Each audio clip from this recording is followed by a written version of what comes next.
Hi hello everyone అందరికీ నమస్తే. అందరు ఎలా ఉన్నారండి? బాగున్నారా? మేమైతే చాలా బాగున్నామండి. ఇది నిన్న వ్లాగ్ అండి. పిల్లలిద్దరికీ స్కూల్ అయితే ఉంది. సో ఇంకా నేను ఈరోజు లంచ్ బాక్స్లోకి ఇంట్లో కూరగాయలు ఏమీ లేవు అనేసి మా వారు ఈ రోజుకి పప్పు ఉండే, సాయంత్రం సంత వేస్తారు కదా నేను తీసుకుని వస్తానని అన్నారు. ఇంకా పప్పు టమాటా వండుదామనేసి మార్నింగ్ లేవగానే ఫస్ట్ అయితే కందిపప్పు అయితే నానబెట్టానండి. ఇంకా మా వారైతే మాత్రము టీ పెట్టు అంటారు కదా మార్నింగ్ లేవగానే. సో టీ పెడదాము అనేసి పాలు అయితే తీసుకున్నాను. ఒక 2 గ్లాసులు పాలు వరకు ఉన్నాయండి. సరే మా హస్బెండ్ ఎలాగూ 2 టైమ్స్ టీ తాగుతారు, టిఫిన్ తినడానికి ముందు ఒకసారి, టిఫిన్ తిన్నాక ఒకసారిని. సో ఒకేసారి పెట్టేద్దాము, ఇంకొక గిన్నె ఎందుకులే అనేసి ఇందులోనే మా వారి కోసం అయితే టీ అయితే పెట్టేశానండి.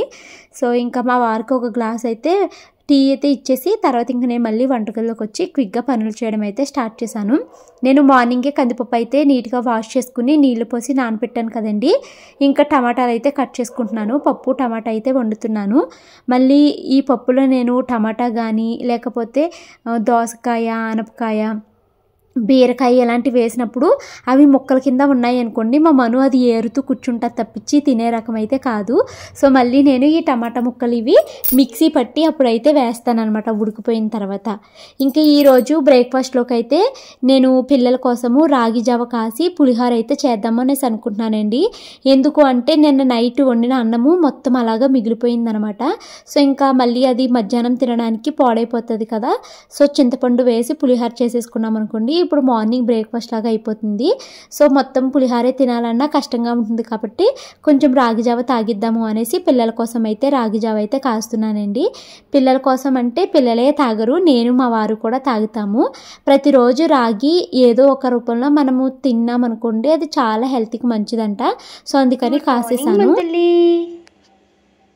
లేగమ్మా మన బాబు, లెగ్గమ్మా, స్కూల్ టైం అయిపోతుంది. నా షాను బంగారు కొండ చూడు ఎలా లేచిపోయిందా. గుడ్ మార్నింగ్ షాను తల్లి. ఎంత వజ్రాలు తల్లి బొమ్మ నువ్వు, బంగారు తల్లి. ఇలా చూడమ్మా, లైట్ ఎత్త చూడవు కదమ్మా నువ్వు. ఇలా చూడమ్మా, నోరు పక్కరించుకుని నీళ్ళు తాగేసి స్నానం జల్లేసేస్తాను చక్కగానే. మనులు గుడ్ మార్నింగ్. ఫస్ట్ ఎవరో తాల్కే జడ. రాగి జావ అయితే కాగిపోయిందండి. ఇంకా జావనైతే నేను పక్కన పెట్టేశాను. ఇంకా అదే స్టవ్ మీద నేను బియ్యం కడిగేసి అయితే స్టవ్ మీద పెట్టేశానండి. ఇంకా రైస్ అయితే ఉడుకుతుంది. ఈ లోపల మను అయితే నిద్ర లేచిపోయింది కదా. లేచిన తర్వాత అది చాలా బద్ధకంగా అలా కళ్ళు మూసుకుని కూర్చునే ఉంటుందండి. ఇంకా ఈ టైం నాకు వేస్ట్ చేయడం ఇష్టం ఉండదు, అది అలా కళ్ళు మూసుకుని కూర్చునే ఉంటుంది. నేనైతే ఇంకా దాన్ని తీసుకుని జల్లు అయితే వేసేస్తాను. ఎంత లేజీ అండి నా మంతల్లి. చూడడానికి మాత్రం ఎండిపోయినట్టు సన్నంగా ఉంటుంది కానీ నిలువెల్ల బద్ధకం ఏనండి నా మనుకి.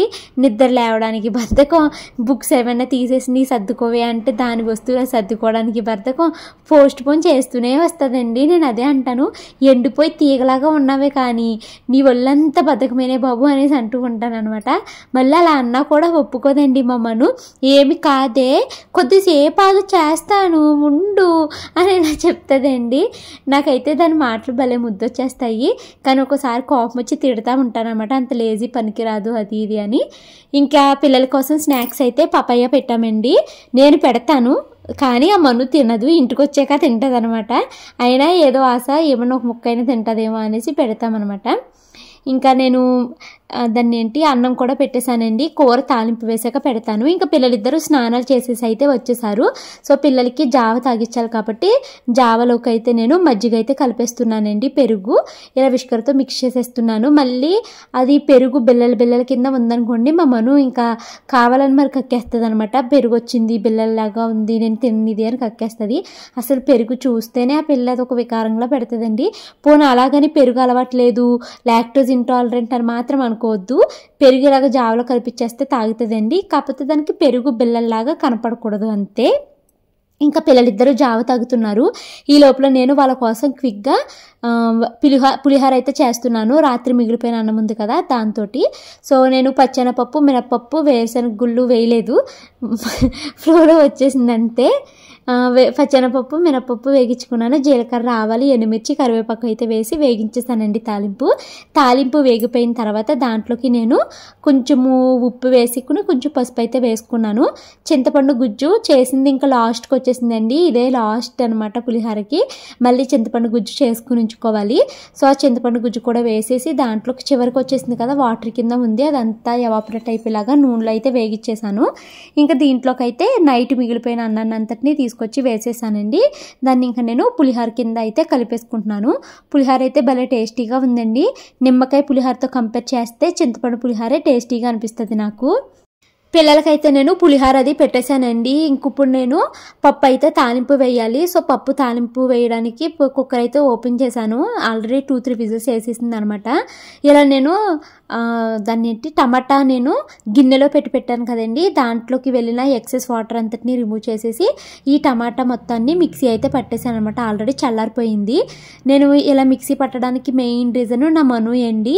మనుకి ముక్కల కింద తగిలితే అస్సలు తినదు. అందుకనేసి బీరకాయ పప్పు వండినప్పుడు, దోసకాయ పప్పు వండినప్పుడు, ఇంకా ఇలా టమాటా వండినప్పుడు ఖచ్చితంగా టమాటాలు ఆ కూరగాయల్ని ఒకసారి అయితే ఇలాగా మిక్సీ పట్టేస్తాను. మిక్సీ పట్టేసి అప్పుడు అందులో వేసాను అనుకోండి, అది పప్పుతో పాటు కలుపుకుని తినేస్తుంది. అప్పుడు ముక్కలు ఏరుకుంటా కూర్చోదనమాట. సో దట్ పిల్లలకు కూడా ఆ వెజిటేబుల్స్ అన్నీ అందుతాయి కదా అన్న ఉద్దేశంతో అలా చేస్తున్నాను. అందుకనేసి చట్నీలు కూడా కూరగాయలన్నీ మిక్సీ పట్టేసి చట్నీల కింద చేస్తున్నానండి. ఇంక ఇదిగోండి నేనైతే దీంట్లోకి అయితే మిక్స్ చేసేసి దీంట్లోకి కావలసినంత ఉప్పు, పసుపు, కారం ఇవన్నీ అయితే వేసేసుకున్నాను. ఇంకా కొంచెం వాటర్ అయితే వేసానండి. సో వాటర్ వేసినప్పుడు మళ్ళీ అది మరగాలి కదా, కొద్దిసేపు అయితే దీన్ని చక్కగా మరిగించేసుకుని ఇంకా పప్పు అయితే నేను తాలింపు అయితే వేసేస్తున్నాను. నేను ఇన్స్టాగ్రామ్లో ప్రతిరోజు ఒక ఇంగ్లీష్ రీల్ అయితే పెడుతున్నానండి. భవానీ పాఠశాల అఫీషియల్ అని ఇన్స్టాగ్రామ్ పేజ్ అనమాట. అది న్యూ పేజ్ అండి నాది. అయితే ఆ రీల్స్ మీరు ఎవరైనా చూడాలి అనుకుంటే కనుక నా ఇన్స్టాగ్రామ్ పేజ్ని విజిట్ చేయండి. యూట్యూబ్లో కూడా అప్పుడప్పుడు ఒక్కొక్క షార్ట్ పెడుతున్నాను, రెగ్యులర్గా పెట్టట్లేదు యూట్యూబ్లోని. ఎందుకంటే తెలుగే పెట్టండి అని అడుగుతున్నారు. ఎప్పుడైనా నాకు షార్ట్ వీడియోస్ లేవు అనుకున్నప్పుడు ఒక్కొక్కసారి ఇంగ్లీష్ రీల్ అయితే పెడుతున్నాను అనమాట. నాకు భలే హ్యాపీ అనిపిస్తుందండి. ఒక కొత్త విషయాన్ని నేను నేర్చుకుంటున్నాను అన్న ఫీల్ నాకు భలే హ్యాపీనెస్ అయితే ఇస్తుంది. సో మీరు కూడా చూసి ఏమన్నా తప్పులు ఉంటే మీకు వస్తే కనుక కరెక్షన్ చేయాలి అనుకుంటే మీరు నాకు కామెంట్స్లో అయితే చెప్పొచ్చు. అయితే నేను ఒక ఛాలెంజ్ తీసుకున్నానండి. 365 days 365 ఇంగ్లీష్ రీల్స్ అని ఒక ఛాలెంజ్ తీసుకున్నాను.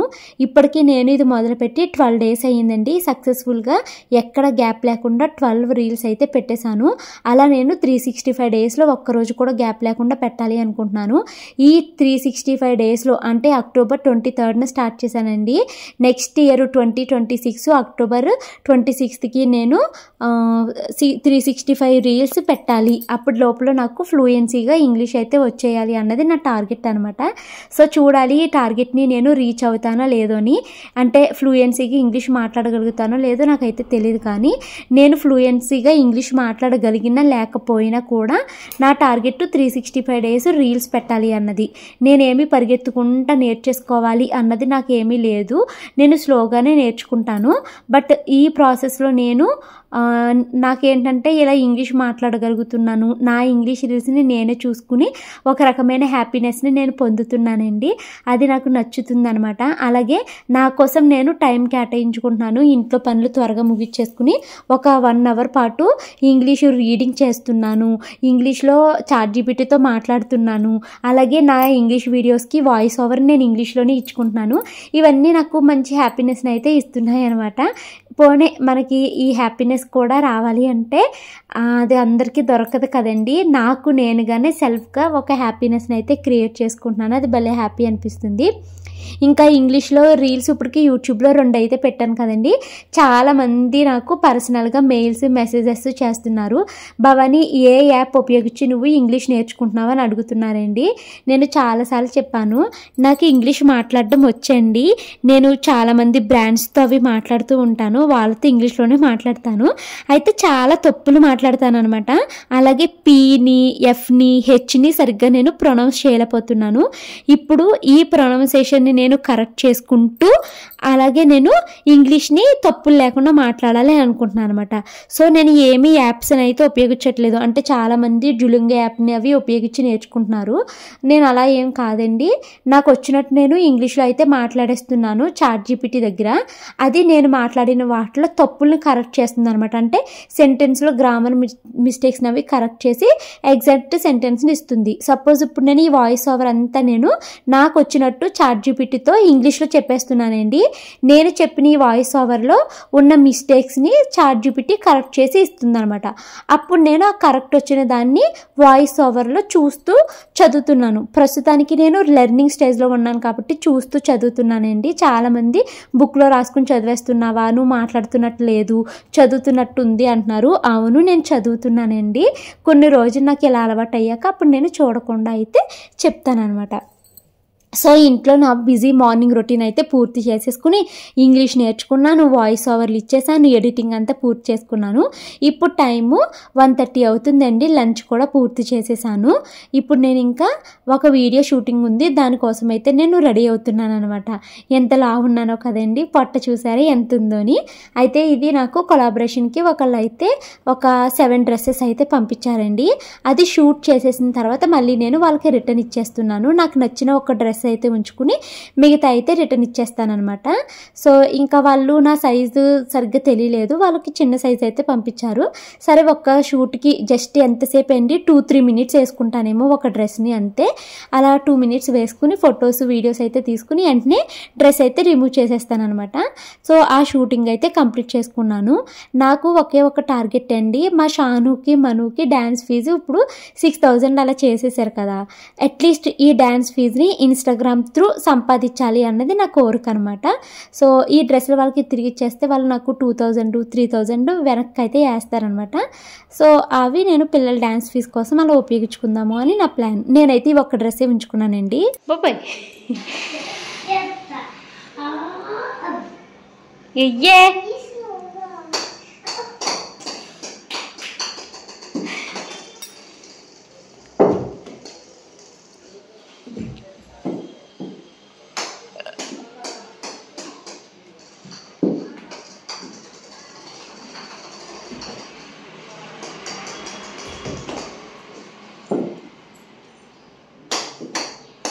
కుట్టిందిరే,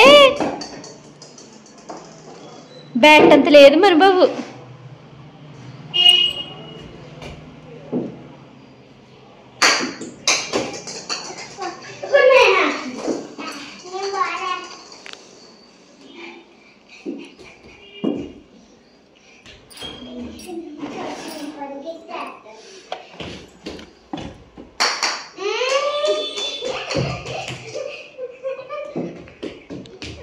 అంత దూరమా?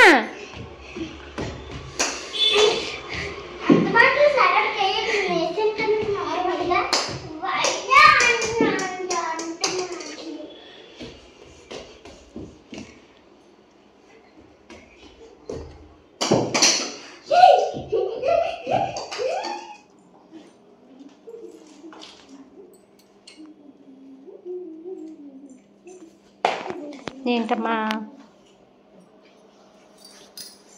మొన్న రాసిన ఎగ్జామ్ పేపరా? అమ్మో అన్ని ప్లస్ వచ్చేసినాయి బుజ్జితలకి. నాలెడ్జ్ ఏ వచ్చింది? ఇది ఏనే వచ్చింది? ఇవన్నీ A+ వచ్చినాయి.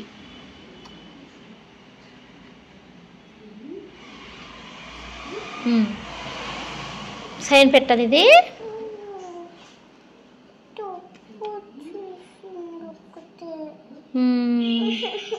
పర్లేదు, ఏం కాదులే. మరి సరిగ్గా లెక్కేసుకోవాలి, అందుకే.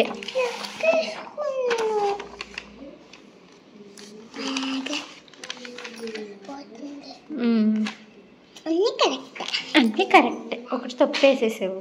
ఇచ్చేసారమ్మా.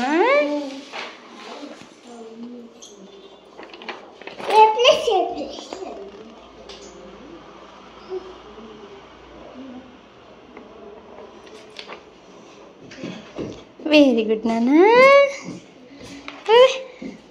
ఆనందం వచ్చేస్తుంది దీనికి. టైం అయితే 4 o'clock అయ్యిందండి. ఇంట్లో పనులన్నీ అయితే కంప్లీట్ అయిపోయినాయి. ఇంకా పిల్లలిద్దరిని ఒక 1 hour అయితే చదివిస్తాను. మళ్ళీ 6 o'clockకి పిల్లలిద్దరిని తీసుకుని కరాటే గ్రౌండ్ దగ్గరికి అయితే వెళ్ళాలి కదా. సో ఇంకా పిల్లల్ని ఒక 1 hour, ఒక 1.5 hour అలాగైతే చదివిస్తానండి. ఇప్పుడు ఇంకా వాళ్ళది స్టడీ అవర్ అనమాట. సో ఇంకా ఈరోజు ఈ బ్లాగ్లోనే నేను సెప్టెంబర్ నెల మా ఇంటికి ఎంత ఖర్చులు అయినాయి ఏంటి అన్నది బడ్జెట్ అయితే ఇంక్లూడ్ చేస్తానండి. ఒక 1 or 2 minutes ఇప్పుడైతే చూపించేస్తాను బడ్జెట్ ఎంత అయింది అన్నది. ఇంకోటి డైరీలో అయితే రాసుకున్నాం నిన్న. సో ఇదైతే చెప్పేసి ఆ తర్వాత పిల్లల్ని చదివించడం అయితే స్టార్ట్ చేస్తాను. సో ఇదిగోండి అక్టోబర్ నెల మా ఇంటి ఖర్చుల వీడియో అయితే ఇది. నేను ఈ వీడియో పెట్టినప్పుడు అసలు నీ బడ్జెట్లు చెప్పడం వల్ల మాకు ఉపయోగం ఏంటి, ఎందుకు పెడుతున్నవి ఈ బడ్జెట్లు అని ఇలాగ చాలామంది అయితే కామెంట్స్ పెట్టారండి. ఉపయోగం లేని వాళ్ళు చూడొద్దు, దీనికి సపరేట్గా చాలామంది ఉన్నారు. బడ్జెట్ ఎంత ఎంతో చెప్పు పవని నెల పెట్టలేదు ఏంటని అడిగే వాళ్ళు ఉన్నారండి. వాళ్ళ కోసం పెడుతున్నాను. అండ్ నాకు ఇది ఒక రోజు కంటెంట్ కింద కూడా అవుతుంది. అండ్ కొన్ని విషయాలు ప్రైవేట్గా ఉంచుకోవాలి, అన్నీ చెప్పకూడదని కూడా కామెంట్ చేస్తున్నారండి. ఈ విషయాన్ని పబ్లిక్ చేసినంత మాత్రాన నాకు వచ్చే నష్టం అయితే ఏమీ లేదు. సో నేను అన్నీ ఆలోచించుకునే పెడతానండి. ఇది అక్టోబర్ నెల అండి. ఈ నెల house rent, maintenance, home, dance, karate, electricity, Jio TV recharge, Jio phone recharge, term insurance, LIC, school ఫీజులు పిల్లలవి, అలాగే మా హస్బెండ్ హెచ్సియులో జాబ్కి అప్లై చేశారు, దానికి పాన్ కార్డ్ అప్లికేషన్స్కి, వీటన్నిటికీ కలిపి మాకు ఈ నెల 58,372 రూపీస్ అయిపోయింది. ఇది ఎల్ఐసి అండి. ఈ ఎల్ఐసి ఎప్పుడు మీకు చెప్పలేదు కదా, ఇది 6 నెలలకు ఒక్కసారే వస్తుంది. ఇది ఎల్ఐసి జీవన్ లైఫ్ ఇన్సూరెన్స్ ఏదోనండి. 6 monthsకి మనము 29,652 రూపీస్ అయితే కడతామన్నమాట. సో ఇది ఇందులో ఈ నెల మరి టర్మ్ ఇన్సూరెన్స్ ఇంకోండి. టర్మ్ ఇన్సూరెన్స్ ఎవ్రీ మంత్ మేము 635 రూపీస్ కట్టివ్వాలం కదా, ఇప్పుడు జిఎస్టీ తగ్గడం వల్ల 100 రూపాయలు సేవ్ అయిందనమాట. సో ఈ నెల ఈ బిల్స్ వచ్చేసి 58,372 రూపీస్ అయితే అయ్యిందండి. నేను ఇలా బడ్జెట్ వీడియో పెట్టంగానే టర్మ్ ఇన్సూరెన్స్ కోసం ఒక వీడియో పెట్టండి అని అడుగుతారు, ఎల్ఐసి గురించి ఒక వీడియో పెట్టండి అని అడుగుతారండి. ప్లీజ్ ఇవి నన్ను అడగొద్దు, ఎందుకంటే ఇలాంటివి డబ్బులతో కూడిన ఖర్చులు, ఇలాంటివి నేనైతే వీడియో పెట్టలేనండి. మ్యూచువల్ ఫండ్స్ కోసం కూడా వీడియో పెట్టండి అని చాలామంది అడుగుతారండి. మీకు ఎల్ఐసి గురించి తెలుసుకోవాలి అనుకున్నా, మ్యూచువల్ ఫండ్స్ గురించి తెలుసుకోవాలి అనుకున్నా, ఈ term insurance, health insurance, LIC ఇలాంటివి నాకులాగా మిడిమిడి జ్ఞానం ఉన్న వాళ్ళని అడగకండి. ఎందుకంటే మేము కంప్లీట్గా ఇందులో నాలెడ్జ్ లేదు, మేము హాఫ్ నాలెడ్జ్ వాళ్ళమే. మేమే నాలెడ్జ్ గెయిన్ చేయడం కోసము డే ట్రేడర్స్ అని, ఇంకా ఫ్రీడమ్ యాప్ వీళ్ళు ఉంటారు కదండి, వీళ్ళ వీడియోలు చూసి మా హస్బెండ్ అయితే ఇన్వెస్ట్మెంట్లు అయితే చేస్తున్నారు. సో ఇందులో మాకు నాలెడ్జ్ లేదు కాబట్టి ఏదైనా కూడా మీరు మనీ ఇన్వెస్ట్ చేయాల్సింది అన్నప్పుడు నేను అలాంటి వీడియోలు అయితే అసలు చేయలేనండి. సో నేను ఎల్ఐసి గురించి కానీ, టర్మ్ ఇన్సూరెన్స్ గురించి కానీ, మ్యూచువల్ ఫండ్స్ గురించి కానీ మాకు నాలెడ్జ్ లేని విషయాన్ని నేను మీతో అయితే షేర్ చేయలేను. మీకు ఏమైనా తెలుసుకోవాలి అనుకుంటే యూట్యూబ్లో దీని రిలేటెడ్ చాలా పెద్ద పెద్ద ఛానల్స్ ఉన్నాయండి. చిన్నగా చెప్పే వాళ్ళని కూడా మీరు కన్సిడర్ చేయకండి. చాలా పెద్ద ఛానల్స్, డే ట్రేడర్స్ అని, ఇంకా ప్రసాద ఎవరు ఉంటారండి, వీళ్ళవి చాలా బాగుంటాయి అన్నమాట. వాళ్ళ వీడియోలు చూసి మీరు ఇన్వెస్ట్మెంట్ అయితే చేయండి. సో నేను దీని రిలేటెడ్ వీడియోలు అయితే నేను పెట్టలేను. ఇక నెక్స్ట్ ఈ మంత్ ఫుడ్ ఎక్స్పెన్సెస్ అండి. అవుట్ సైడ్ ఫుడ్ మా వారు బయటికి వెళ్ళినప్పుడు అవి తింటారు కదా, దానికి, నాన్ వెజ్కి, ఇంకా ఫ్రూట్స్కి, గ్రాసరీస్కి, వెజిటేబుల్స్కి, మిల్క్కి, వీటన్నిటికి మాకు ఈ నెల 7,073 రూపీస్ అయితే అయినాయి అనమాట. ఇంకా నెక్స్ట్ ట్రాన్స్పోర్టేషన్ అండి. ఆటో క్యాబ్కి 655 రూపీస్ అయ్యింది. బైక్ సర్వీసింగ్ ఇచ్చారు మా హస్బెండ్ బండి. మొన్న ఆయన డ్యూటీకి వెళ్ళినప్పుడు కింద పెట్టేసి వెళ్తే ఎవరో పిల్లలు ఎక్కేసినట్టున్నారండి, బండి కింద పాడేశారు. సో అది ఏమైంది, స్టాండ్ మొత్తము ఇరిగిపోయిందనమాట. సో ఇంకా స్టాండ్ వేయించడానికి 700, మళ్ళీ బైక్ సర్వీసింగ్ చేపిస్తాకి అలాగే 2,300 రూపీస్ అయ్యింది. ఇది అనుకోని ఖర్చు వచ్చేసిందండి మాకు. ఇంకా పెట్రోల్ ఈ మంత్ ఇద్దరిది కలిపి, నాది మా హస్బెండ్ది కలిపి ఇంత అయ్యింది. ట్రైన్ టికెట్స్ అండి, నేను వైజాగ్ అవి వెళ్ళొచ్చాను కదా, వాటికి మొత్తము ఇంకా మా వారు వెళ్ళిన వాటికి అలాగా మొత్తం 2525 నాకు తెలిసినంత వరకు మొత్తము వైజాగ్ ట్రైన్ టికెట్స్ అయినాయి. నేను ఎప్పుడైనా ఇలాగ ట్రైన్ టికెట్స్ కోసం పెట్టినప్పుడు మీకు ట్రైన్ మొత్తం ఫ్రీయే కదా, మీకు ఎప్పుడు కావాలంటే అప్పుడు తిరిగేయచ్చు అది ఇది అని అంటారండి. మాకు కంప్లీట్గా ట్రైన్ టికెట్స్ ఫ్రీ ఉండవండి. సంవత్సరానికి 3 times మాత్రమే మాకు ఫ్రీ ట్రైన్ టికెట్స్ వస్తాయి. మిగతా టైంలో మీ అందరిలాగానే మేము డబ్బులు పెట్టే ట్రైన్కి అయితే వెళ్తాము. మొన్న నేను వందే భారత్కి వచ్చినప్పుడే దానికి ట్రైన్ టికెట్ 1800 రూపీస్ అయిపోయింది. అది కాకుండా వెళ్ళేటప్పుడు నార్మల్ స్లీపర్ అయితే చేయించుకున్నాను. దానికి ఇలా మాకు ట్రైన్ టికెట్స్ అయితే అయినాయి అనమాట. సో ట్రైన్ టికెట్స్ 2525 రూపీస్ అయితే అయ్యిందండి. ఇంకా అక్కడ వైజాగ్ వెళ్ళిన తర్వాత రూమ్ బుక్ చేసుకున్నాం కదండి, రూమ్కి 400 రూపీస్, అవి కూడా ఈ ట్రైన్ టికెట్స్ దాంట్లోనే ఇంక్లూడ్ అయింది. సో ట్రాన్స్పోర్టేషన్కి వచ్చేసి 6660 రూపాయలు అయితే ఖర్చు అయిందనమాట. Next personal care and entertainment అండి. డ్రెస్సెస్ అండ్ చెప్పులు అంటండి. ఈ చెప్పులు మా అత్తయ్య గారికి కొన్న చెప్పులు. డ్రెస్సెస్ వచ్చేసి మా హస్బెండ్ డ్రెస్ మెటీరియల్స్ అయితే తీసుకున్నారన్నమాట. అవి స్టిచ్చింగ్కి చాగల్లో ఇచ్చారు, దానికి 950. ఇక్కడ మా హస్బెండ్ వేయడం మర్చిపోయారో ఏమో నాకు గుర్తు తెలియదు, కానీ పిల్లలకి డ్యాన్స్కి డ్రెస్సులు కూడా మేము తీసుకున్నాం కదా, దానికి ఒక 1300 రూపీస్ అయితే అయ్యిందండి. అది రాయలేదు మా వారు. ఇంకా చెప్పుల స్టాండ్ ఒకటి తీసుకున్నాము. ఎగ్జిబిషన్కి వెళ్ళాము నర్సాపురంలో, 670 రూపీస్ అయ్యింది. స్టేషనరీ అండ్ బుక్స్, పిల్లలవి స్టేషనరీ అవి తీసుకోవడం వల్ల దానికి 487 రూపీస్ అయ్యింది. మొత్తం మనకి 2771 రూపీస్ అయితే ఖర్చు అయ్యిందండి. ఇంకా ఈ నెల అన్ఎక్స్పెక్టెడ్గా అయిన ఖర్చులు, ఫుడ్ డొనేషన్ ఫర్ దసరాకి ఫుడ్ డొనేషన్ ఇచ్చినందుకు 1400 రూపీస్ అయితే అయ్యింది. ఆఫీస్ ఫంక్షన్లో మా హస్బెండ్కి 800 రూపీస్ అయ్యింది. దివాళీ మా హస్బెండ్ ఆఫీస్లో ఫంక్షన్ జరిగింది కదా, సో దానికి ఎంట్రన్స్ టికెట్ వచ్చేసి 200 రూపీస్ ఈచ్, 3 టికెట్స్ తీసుకున్నాము. దానికి 2800 రూపీస్ అయితే ఖర్చు అయిందనమాట. సో టోటల్ ఈ నెల బడ్జెట్ మొత్తం అన్ని ఖర్చులు, bills, food expenses, transportation, personal care, unexpected ఇవన్నీ కలిపితే మాకు వచ్చిన బిల్ వచ్చేసి 77,676 రూపీస్ అయితే ఖర్చు అయిందండి. సో ఈ నెల 77,000 అవ్వడానికి మెయిన్ రీజన్ వచ్చేసి మేము ఈ నెల ఎల్ఐసి కట్టాం కదా, ఈ ఎల్ఐసి మేము 6 monthsకి ఒక్కసారి మాత్రమే కడతామండి. సో అందుకనేసి మనకి ఇక్కడ ఒక 30,000 రూపీస్ వరకు ఎక్స్ట్రా అయ్యిందనమాట. లేదు అంటే మనకి ఖర్చులు ఎవ్రీ మంత్ లాగానే 50,000-55,000 అలా అయ్యేవన్నమాట. ఈ ఎల్ఐసి ఉండడం ఎక్కువ అయ్యిందండి. సో ఇది ఈ నెల మా ఇంటికైనా ఖర్చులండి. ఐ హోప్ మీకు ఈ వీడియో కొంచెమైనా నచ్చే ఉంటుంది, హెల్ప్ అయ్యే ఉంటుంది అని అనుకుంటున్నాను. ఎవ్రీ మంత్ అయితే మేము ఇలాగ బుక్లో అయితే బడ్జెట్ ఎంత అయిందని రాసుకుంటామండి. ఇలా రాసుకోవడం వల్ల మనకి వచ్చే ఉపయోగం ఏంటి అంటే మన బడ్జెట్ని మనము ట్రాక్ చేయడానికి ఈజీ అవుతుంది అనమాట. ఎక్కడ ఎంత ఖర్చు పెడుతున్నాము, ఎక్కడ సేవ్ చేయగలుగుతున్నాము, ఏమన్నా వృధా ఖర్చులు ఉన్నాయా, ఏమన్నా ఇలాంటివి తెలుసుకోవడానికి హెల్ప్ అవుతుందని మేమైతే ఇలా రాసుకుంటున్నామండి. మీకు యూజ్ అవుతే కనుక మీరు కూడా ఇది ప్రాక్టీస్ చేయొచ్చు, ఇలా రాసుకోవడం అన్నది. ఇంకా మధ్యలో నేను వ్లాగ్ అది ఏమీ షూట్ చేయలేదండి. పిల్లల్ని కరాటే క్లాస్కి అయితే తీసుకుని వెళ్ళాము. అక్కడ నుంచి మళ్ళీ తీసుకుని వచ్చేసిన తర్వాత మార్నింగ్ చేసిన పప్పు ఉంటే మేము దాంట్లోకి ఎగ్ ఆమ్లెట్స్ అయితే వేసుకుని భోజనం అయితే చేసేసామండి. ఇంకా భోజనాలు అయిపోయిన తర్వాత మేము ఇంకా పడుకుంటున్నాము. మేము ప్రతిరోజు 9-9:30 కల్లా పడుకుంటూ పోతున్నామండి. ఎందుకంటే ఎర్లీగా పడుకుంటేనే పిల్లలు మార్నింగ్ లేవగలుగుతారు ఒకటి, తర్వాత ఎర్లీగా పడుకుంటేనే నాకు నెక్స్ట్ డేకి ఎడిటింగ్ ఇవన్నీ బాగా అవుతున్నాయి అనమాట. లేదనుకోండి ఎడిటింగ్ చేసేటప్పుడు బాగా నిద్ర వచ్చేస్తుంది అనమాట. సో ఇంకా మేము 9-9:30 కల్లా షార్ప్ 9:30 కల్లా పడుకుని పోతున్నాం అనమాట. సో ఇదండి రోజు వీడియో. నచ్చితే లైక్ చేసి కామెంట్ చేయండి. Thank you.